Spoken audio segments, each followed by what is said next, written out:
Пані та панове, це 30.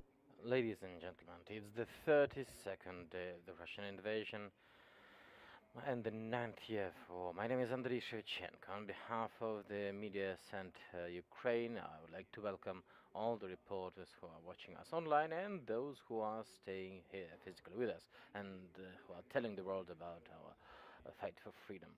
Today we'll be following about several topics. First of all, the missile strikes on Lviv and the consequences.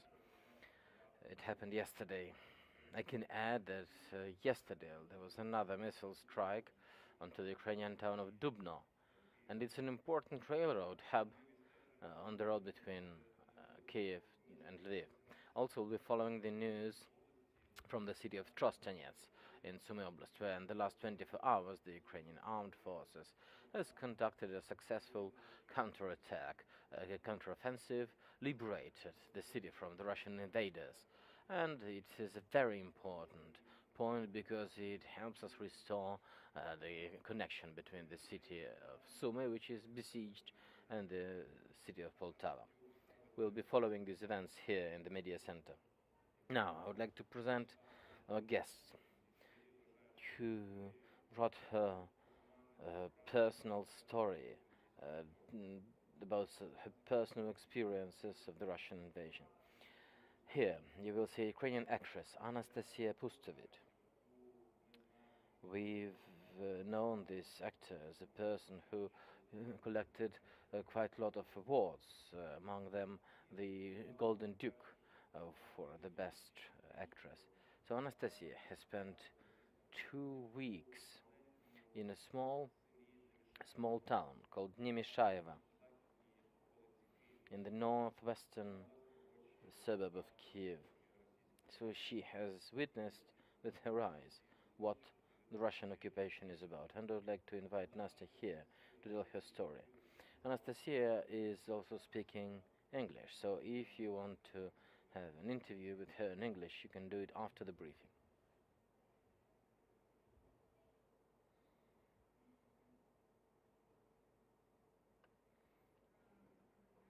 Hello. Thank you. Hello, my name is Anastasiia Pustovit, and on February the 24th, when the Russian invasion started, when the war started, I decided to move to the town of Nemishayevo to my parents. This village, it's an amalgamated community which consists of several villages. It's like 10 kilometers away from Bucha on one side or 13 kilometers from Borodyanka on the other side. So we were in the epicenter of the fight. We did not have any access or any protection. There were territorial defense troops, but they almost didn't have arms, and there were not many of them, so they couldn't really protect us. So we were in the situation that our village is either destroyed if we resist, or we become the rear for the Russian troops. Initially, first, somehow we tried to help each other in the village. So on the 26th, I think, we have organized the HQ, the volunteer HQ, and we were supporting the community with whatever we could. Because on day 3, there was no power, so no pumps, no water, the stores were closed, no pharmacies, no medicines. So in this HQ we decided that we will take care of mothers with children, we'll find some baby food, some medicines, and we'll also help the neighboring villages. If there are injured people, we try to send whatever we could to Bucha, also to Vorzel and to Borodyanka, because there were a lot of injured people there. But, well, almost immediately all the roads were closed, were blocked. The Russian military were somehow everywhere, and on March 3 we've had our own casualties. Also, so it happened that in the village of Nemishayevo we have a hospital, but we didn't have an OR, we didn't have a surgical department there. It's a very small hospital and it couldn't take care. They didn't even have the expendables, the surgical kit, or they didn't have the sutures or hemostatics, nothing.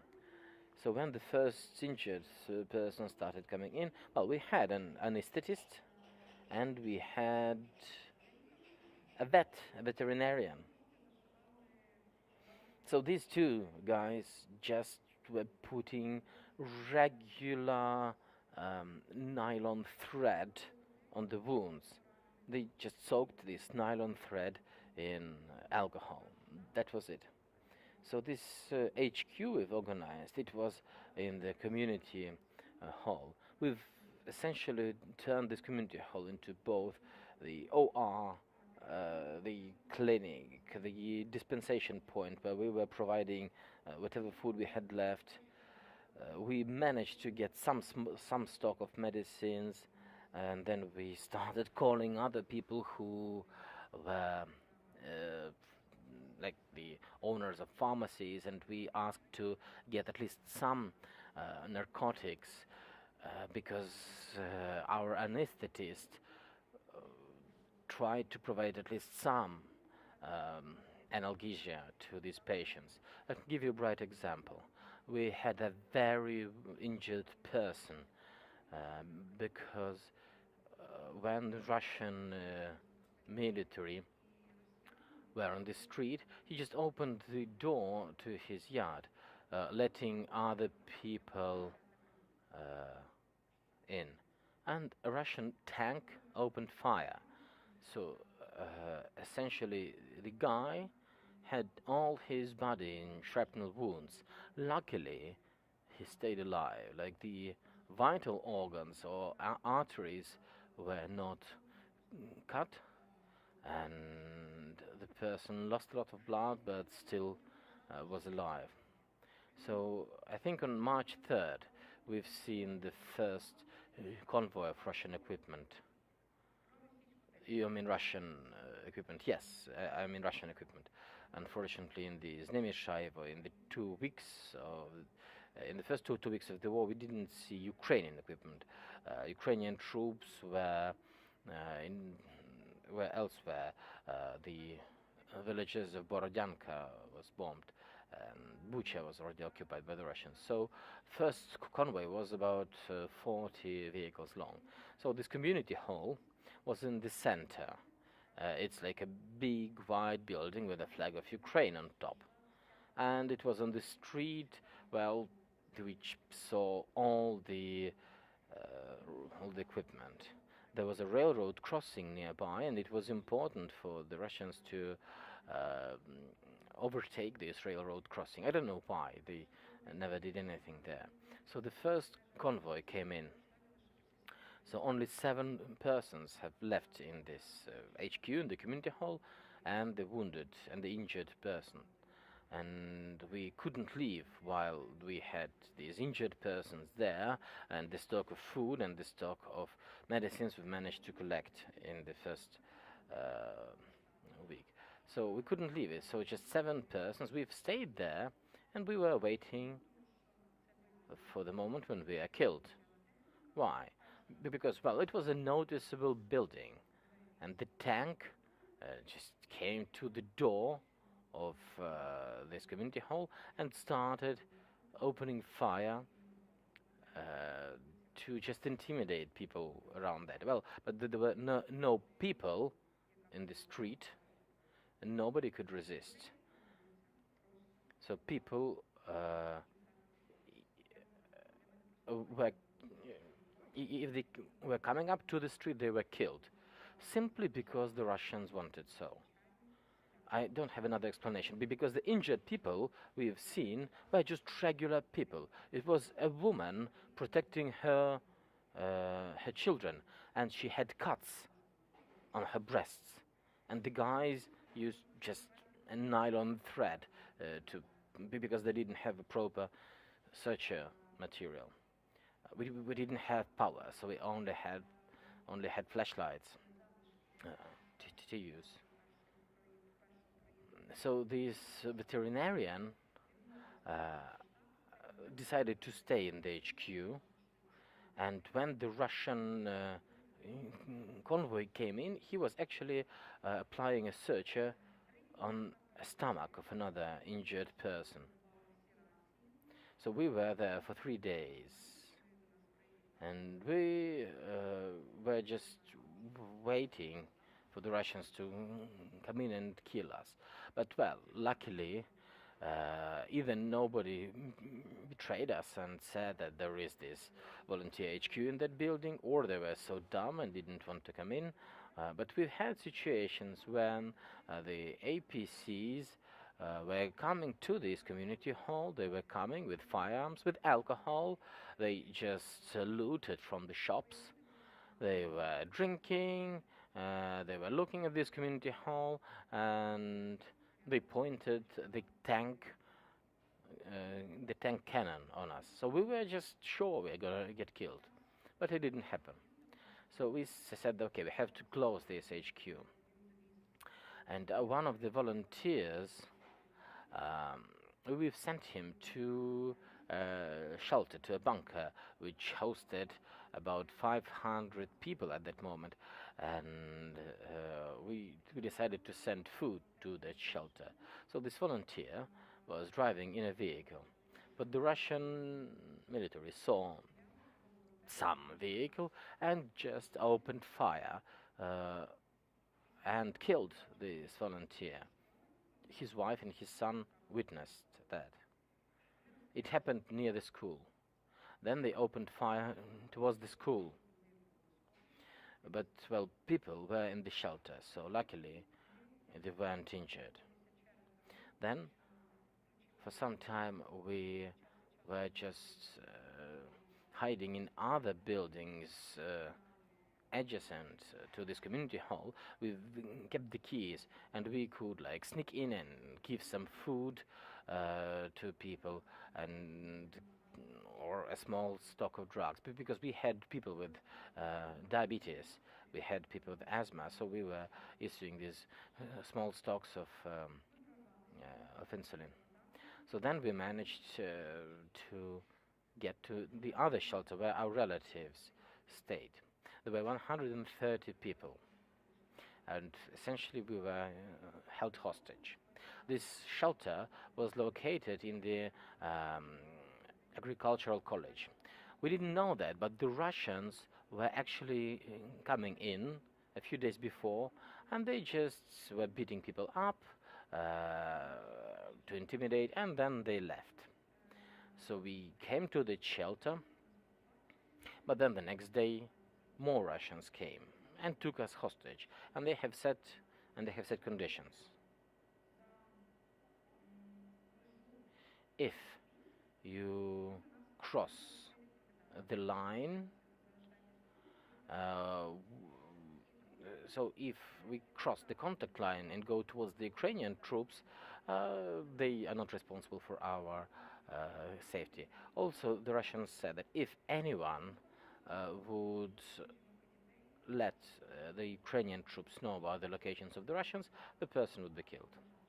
And we had in the shelter, we had many people who also were wounded, and well, we of course gave up all our phones because well, we didn't want anyone to endanger all the people.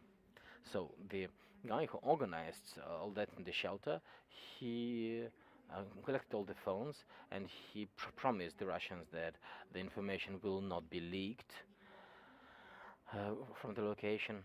But still, the Russians were searching all of us from time to time, and once they took one guy, Alokhin was his name, and we thought they were gonna kill him, but well, they searched him down and let him back.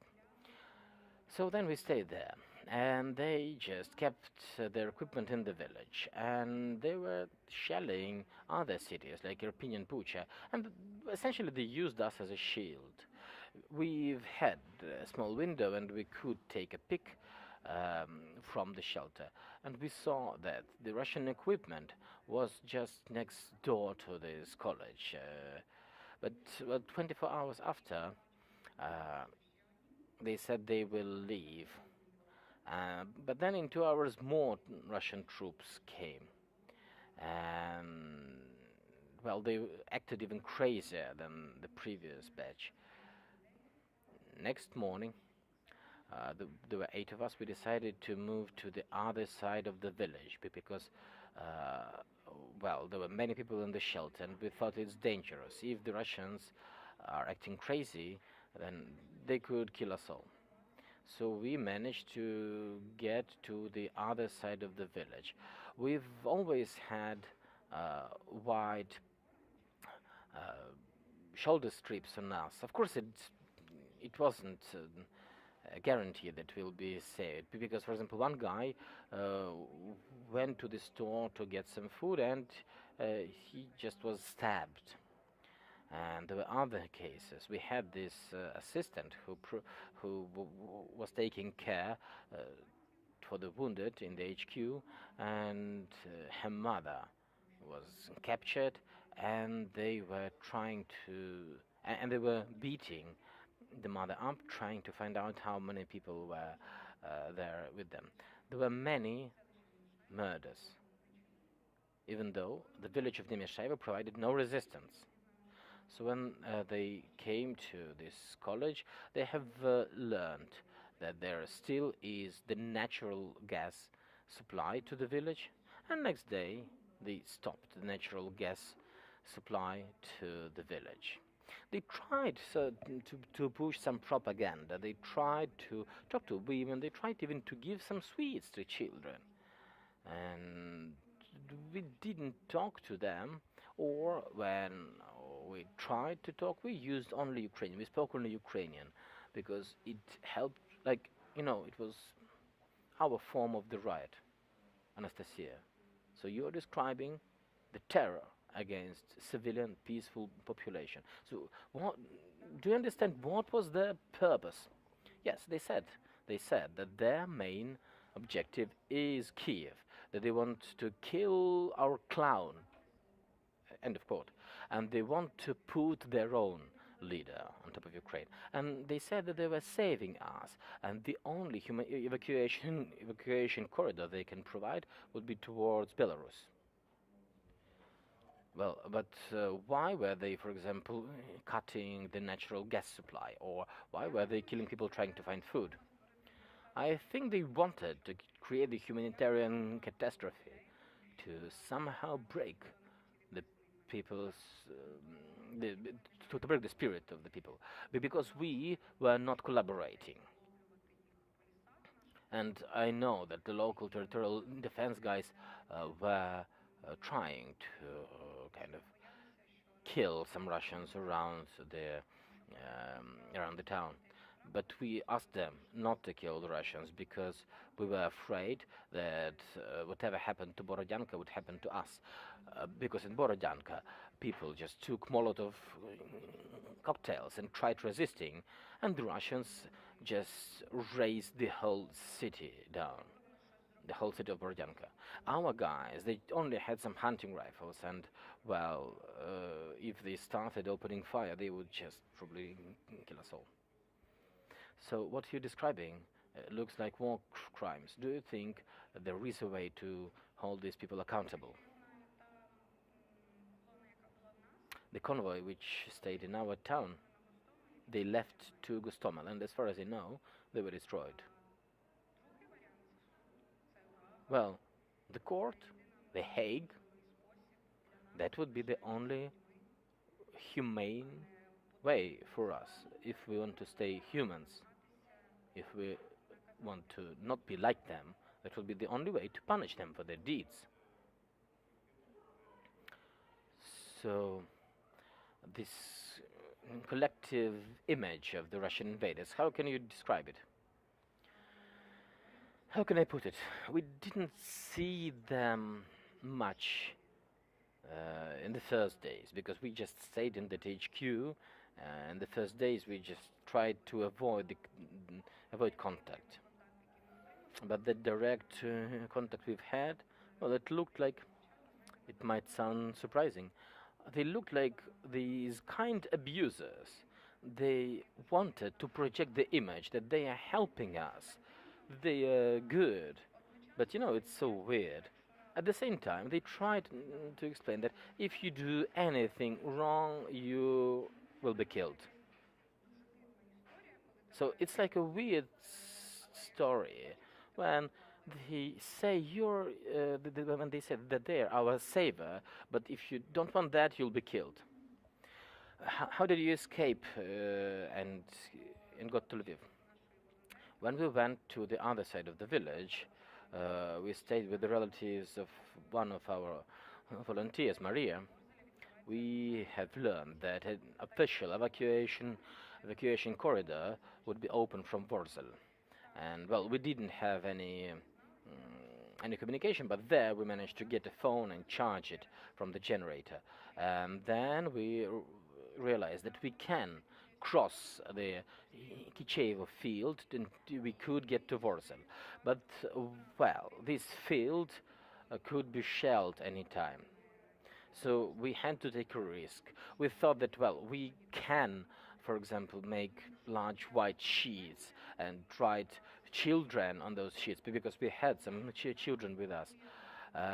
And we were going to cross this field, but then the dad learned that there will be a convoy of private vehicles. And, well, we just packed those vehicles, sitting on laps of each other, and then we managed to escape. It was not the approved corridor because we knew that in Warsaw eventually they blocked it. And then we immediately saw the Russian roadblock. So they just searched us all, they made us all strip down, and they took the phones, but they said, well, we are not barbarians, we'll let you go. But then they didn't. They said we have to go back. But there were just local people who knew all the country roads, because originally we didn't know the route, and also the driver, well, he couldn't see well. I mean, well, he could drive, but he asked a girl next to the driver to watch carefully for landmines or booby traps, and we did see some booby traps, so we tried to drive carefully not to enter the booby traps. And then we managed to go around these country roads, and we have encountered the second roadblock. So they just pointed guns on us,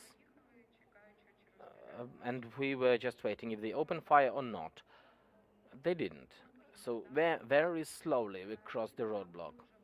We went on further, and then we got to the first Ukrainian roadblock.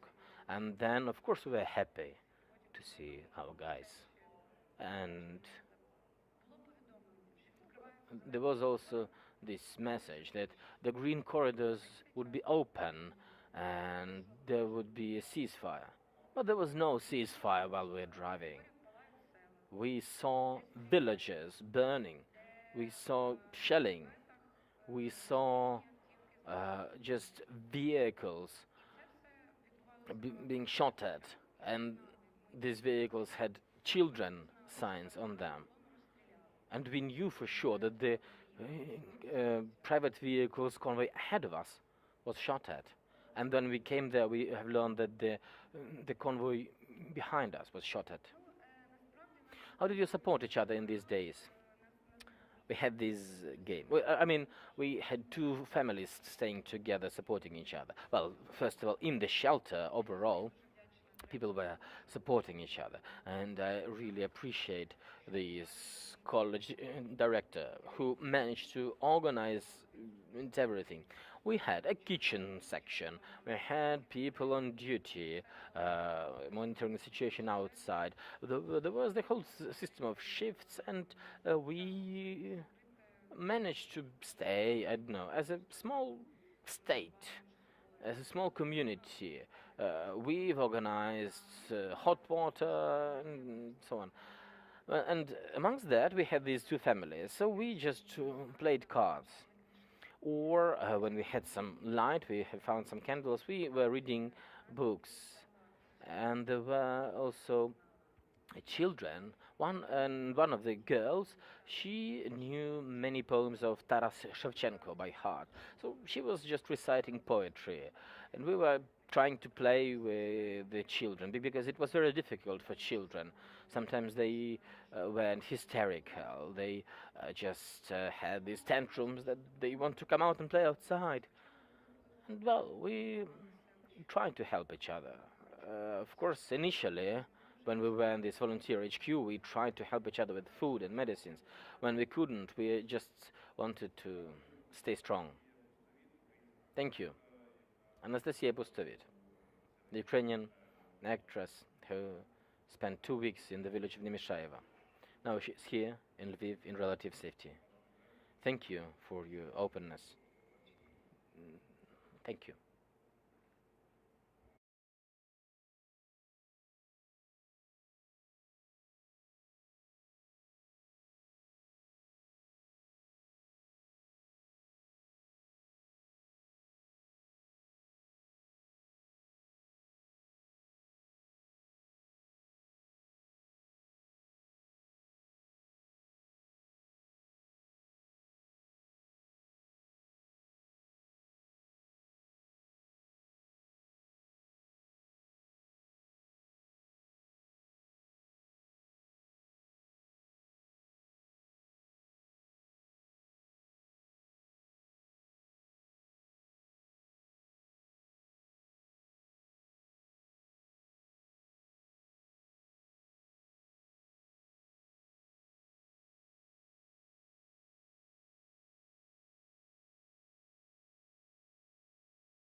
Пані та панове, ми почнемо наш брифінг за хвилину. Ladies and gentlemen, we'll start the briefing in a minute. In a minute.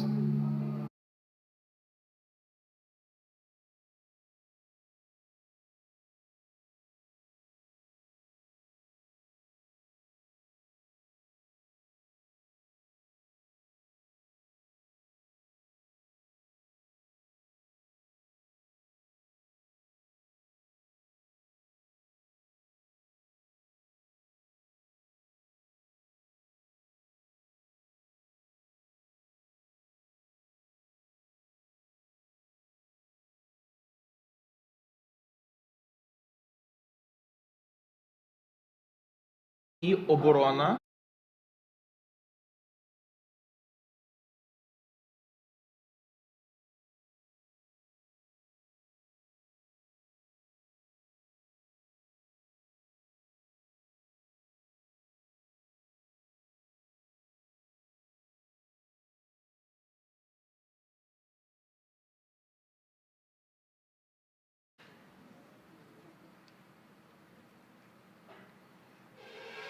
Kyiv Calling. Kyiv Calling. Kyiv Calling.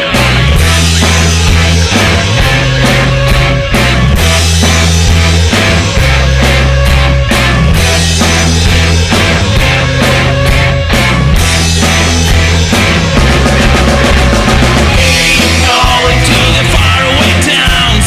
No war is declared and battle come down. Calling to the whole world.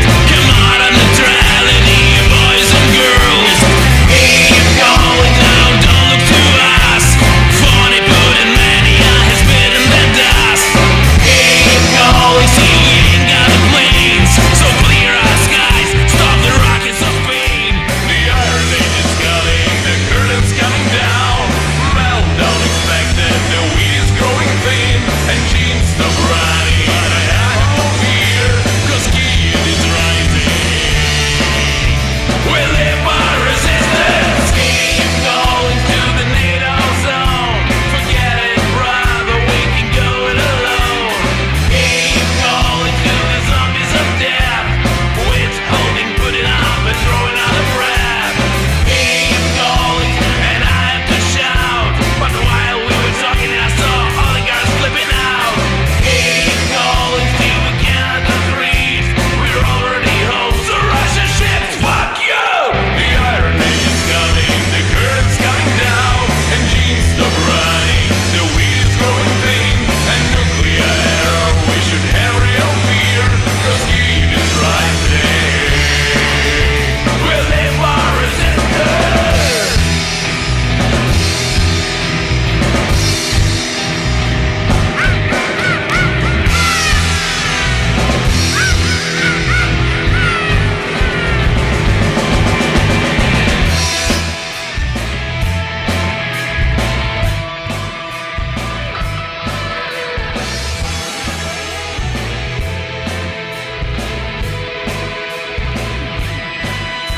The ice age is coming, the sun's zooming in, jeans stop running, the wheat is growing thin, and nuclear era. But I have no fear, 'cause Kyiv is rising. We live our resistance.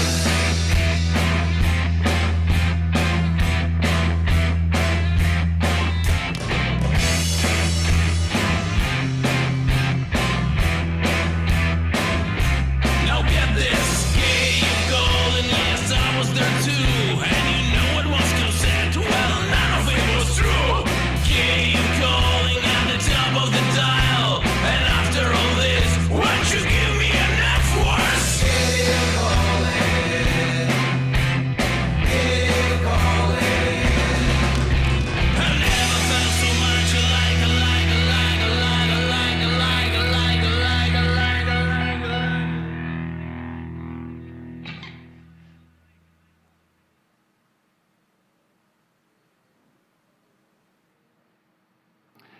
Kyiv Calling, так називає Kyiv Calling is the name of the cover song to the famous hit of The Clash. This hit a few days ago went viral in the internet. It became an internet hit. It was broadcasted in the leading TV networks. And today, here, we have the person who created this song, who launched this clip, Andriy Zholob, the frontman of the Lviv group Beton. So, Kyiv Calling, well, it can be interpreted as calling on the phone or calling out loud. So, has he reached the subscriber? Well, hopefully Kyiv is reaching everyone. How did you come up with the idea of this song? Well, 1 week ago, we had this idea from Ostap Krivdik, the press secretary of the Free Ukraine Resistance Movement. Initially, he just told me, why don't your band, Beton, would make a cover to a well-known song, London Calling, by The Clash. And for me, it's one of the inspirational songs of my childhood. It was one of the songs which made me love rock and roll. So we decided just to give it a try.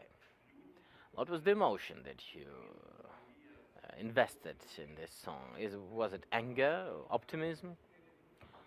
Well, first of all, I would like to differentiate the hatred and rage. So this was the song about rage, but not about hatred. Yeah, we have rage because our friends have died and we grieve them. It's not just a war somewhere in the east of Ukraine where we didn't know the people who killed, but now it's about our friends dying, people who just gave up their guitar to take the Kalashnikov. And this is our cry of rage. What was the response from the international audience? Well, many people saying that, well, they felt goosebumps and shivers. So I think that, well, this song has been heard. So when people are asking, how did you come up with the text, how did you rework it, actually, we engaged Brian Grimity, a professor from the London University, and it wasn't just a song we sang just because it was a hit by The Clash, but no, we internalized it, and punk rock is the music of the resistance, and resistance is what Ukraine is now doing in this war. If there are any questions, feel free to ask a question now or at the end of the briefing. My last question would be, so war and music, how do they relate? Well, music is a weapon. Music is an incredible weapon. It's not just a spot weapon as a missile, but the music can hit the whole planet. So the whole project from our band, Beton, and the Free Ukraine Resistance Project is to bring people together and to raise funds, not only to war, but also to the firefighters, to those who restore the communication lines. Because it's not a secret that our enemies are trying to deprive us of the communication. And so we are raising the funds which would help us restore the infrastructure which is needed so now. Now you have a chance to address those who haven't heard your song, and we hope that you can also perform it live in this center. It's the first time we're doing something like this. So, the Beton band are well aware that punk rock is not a song, is not a genre which usually is in the top charts. Now it is a music for the connoisseurs. But punk rock music and rock music in general, it is the song, it is the genre of opposing the injustice and war, occupation, death of civilians, deaths of children. Well, it's the biggest injustice that can be. So the song, which we remade from London Calling to Kyiv Calling, this is the call of the fathers who are fighting, who have their families behind. So these adults, these men, they are addressing the world. We are here defending our families, but we need help. We need everything possible to fight the enemy, so that Ukrainian independence would not be a concept we remember once a year, so that Ukraine's independence would be real, would be something deep in our hearts. So this song is about us not just wanting to look as a punk rock cover band, but no, we are joining the resistance jointly with those at the front and in the rear who are trying to bring Ukraine to normality. But well, talking about music is like dancing about architecture. So let me just sing. I'll do it solo, but this is Kyiv Calling.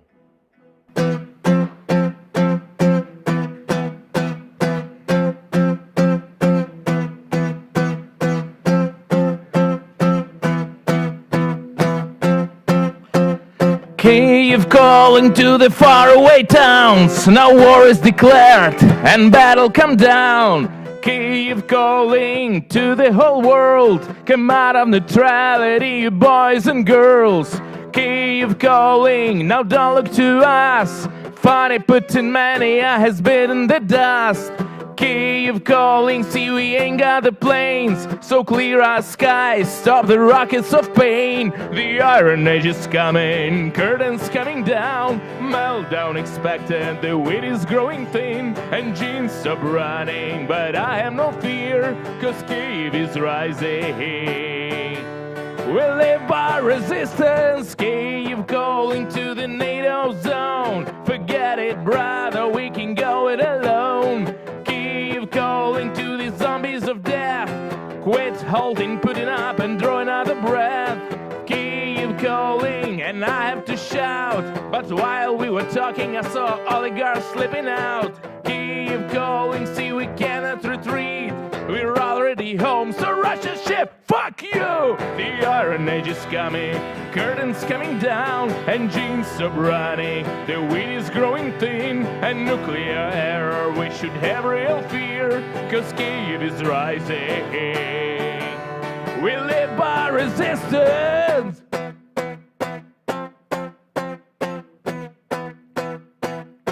Now get this, Kyiv calling, yes, I was there too. And you know what Moscow said? Well, none of it was true.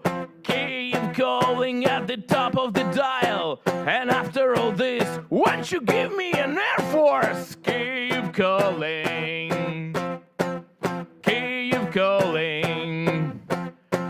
I never felt so much alike. Так вона і звучить. В акустичному варіанті, вперше, до речі. Андрій Жолоб.